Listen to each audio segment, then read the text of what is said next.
Welcome to Authentic with Brazil 201. I'm your host, Brazil 201. And today's episode is about the new hit HBO Max show, Creatures Commando. The first in the new rebooted DC universe coming from James Gunn.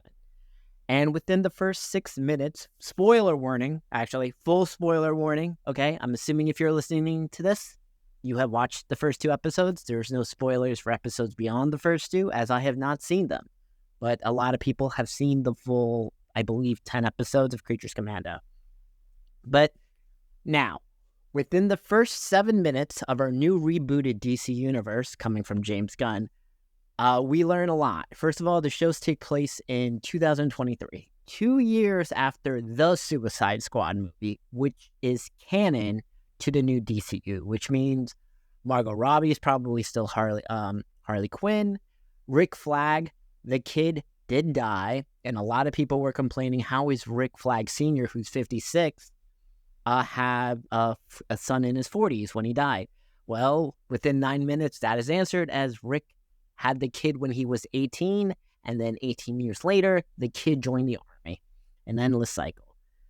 But we also learned that sometime in 2022, the U.S. Congress banned Task Force X, and Amanda Waller, being an excellent litigator and being outed by her daughter from Peacemaker, which is also canon. Everything is canon in Peacemaker outside the Justice League situation in the final episode. For those who do not know, the version of Batman we're supposed to be getting is supposed to already have a Damian Wayne and has been active for quite a while. Now, I don't know if because there's going to be a Damian, that means there's a Nightwing, a Batgirl, a Batwoman, etc. But all we know is there is going to be a Batman and a Damian. And I'm assuming Damian's going to be somewhere between 8 to 13. And obviously, this version of Bruce is supposed to be older than the Robert Pattinson version in the Batman universe, and also older than Superman. And as James Gunn has said, Superman has not revealed himself to the world yet. And also, if you want to see how he's going to be kind of like Clark, listen to the Manly Things podcast, where David Cornsmith, God, I'm going to say his name wrong all the time. It is Cornsweat, wow. Does his interview with the Manly Things, who is the Manly Things podcast, which is his stylist, and how they're like kind of prepping for the Superman press junket. And the dude is just a great Clark Kent. Now, remember, this is going to be our first Gen Z Superman, right? He's supposed to be 25, 26. I'm very curious how they do the whole Daily Bugle aspect of it, as newspaper and print is dead, which is, at least in Spider-Man, J. Jonah Jameson has turned into like a Tucker Carlson type figure, because newspapers have zero purpose in 2024. Sorry, New York Times and subscribers, this is true.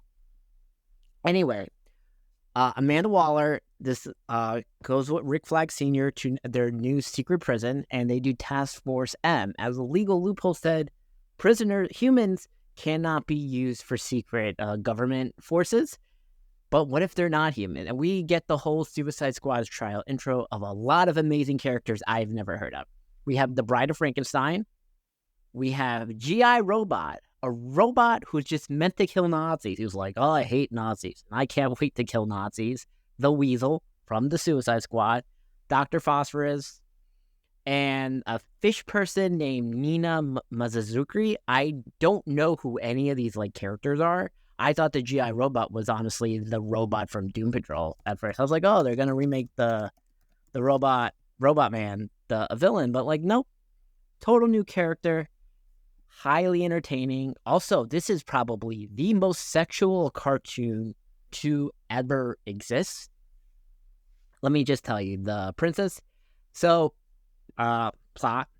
There's a villain called Circle, who is a witch who is from Themyscira. So I'm assuming a Wonder Woman does exist as well at this point. And she controls this gang called the Sons of Themyscira. And we hear our boy Jake Tapper, who's breaking the news of this invasion. And this takes place in a country called something with a P. It seems very Princess Diaries. And our princess is very much similar to the Princess Diaries character. Hot, like very like hot for a cartoon, which is like wild to say, but this is a very sexual cartoon. She just strips naked for Rick Flag in this episode. They don't fuck in episode 1 though. They fuck in episode 2. And if this was like a live action movie, boy, that would be a sex scene that would be on a loop nonstop on AZ Nude. That's for sure. Because the actress, the voice actress for the princess, is the girl from the Borat sequel movie, the one that came in 2020, that was trying to fuck Rudy Giuliani. Well, Rudy Giuliani was trying to fuck her. Full disclosure, that woman is 28 now, so she was like 24, 23 when that movie came out, but she was pretending to be 16 to like trick Rudy Giuliani. It's a whole other thing. Whatever. The show is fantastic. I'm glad that the Suicide Squad and most of Peacemaker's canon to this show. And James Gunn can do no wrong. I'm excited for our Superman. I think the show is great. I like that it's in this, Princess Diaries type country. And they're all fun. The standard, they all have the bomb in their head. Rick Flag is upset that, his son died. It's, really upsetting. So, no me gusta. But I think the character dynamics with how they interact with each other is very fun. The fish lady, who, God, I keep forgetting, Nellie, right? Her name is Nellie. I gotta remember this. Right? Is Nellie? Yeah, no, not Nellie. Nina. I am so sorry.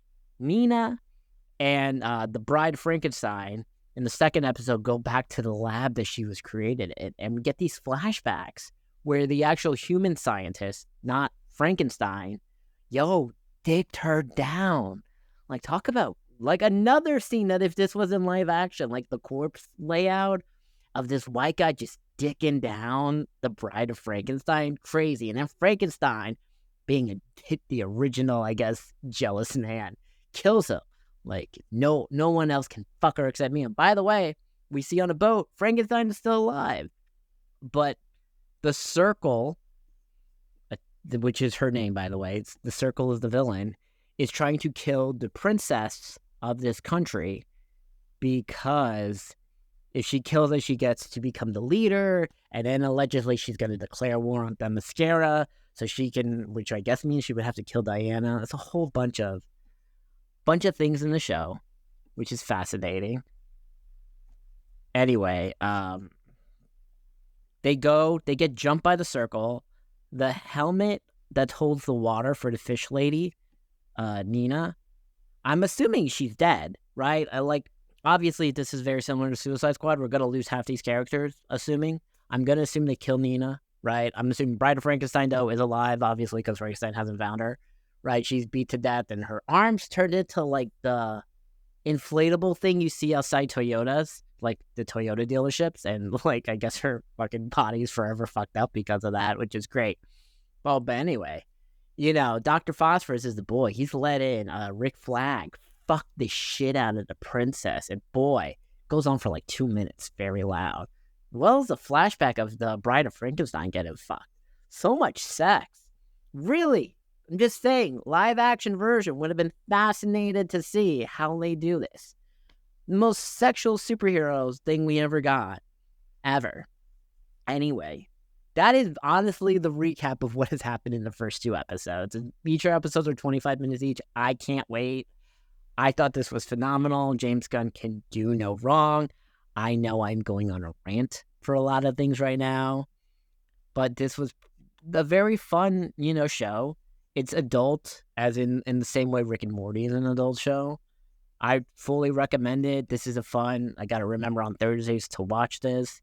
A lot of good television is coming out, before the end of the year. I assume, we're supposed to see a lot of these characters in live action in future movies. I'm assuming they may pop up in the Superman movie. Now, remember, Superman has not revealed himself to the world yet in this universe, okay? Clark Kent is still, like, pushing papers at the Daily Planet, which I'm assuming is, I guess, crooked media. Oh, God. Does he work for the Positive American Dorks? That's hilarious if that's really the case. But that is everything to regard to Creatures Commando. I will be back on Sunday to discuss Landman Episode 5. Probably sprinkle a little bit of Linus. Remember to like, subscribe, and follow.